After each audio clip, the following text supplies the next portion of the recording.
嗱，有冇見到呢份感覺啊？係咪好靚呢？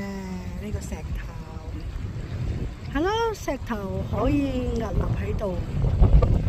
人生都係需要屹立喺度咯。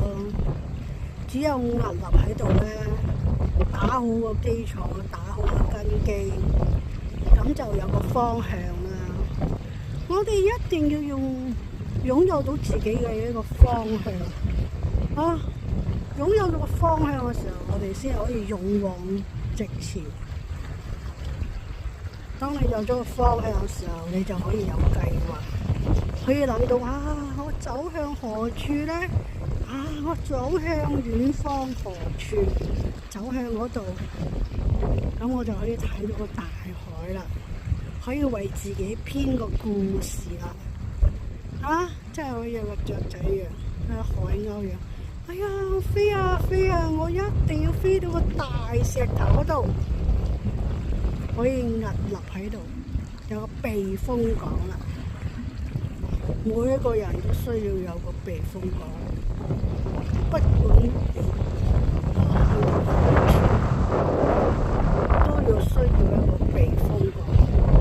當你真係真係冇辦法，真係咯，咁你就需要有個避風港啦。避風港好重要㗎，係咪先？係啦，你有冇睇到啊？幾靚嘅地方，係嘛？咁好靚啦！呢棵松樹啦，係嘛？咁我哋可以立喺度啦，係嘛？我哋幾靚啊！當你睇到棵松樹嘅時候，你會睇到自己嘅人生。原來個方向，原來我屹立喺度，我就會睇到咁靚嘅風景。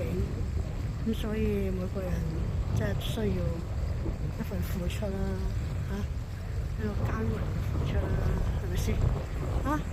見到呢啲就可以令到你就俾啲心機去努力啦。見到呢個夕陽啦，就快脆啦，係咪先？一望無際嘅大海啦，咁你睇到呢個海，你就會覺得自己原來我係咁渺小嘅。係嘛？所以一個人只要做翻自己，就已經好滿足噶啦。其他嘅嘢其實已經係唔需要去多加咁多去諗。當你住上豪宅，同埋我坐喺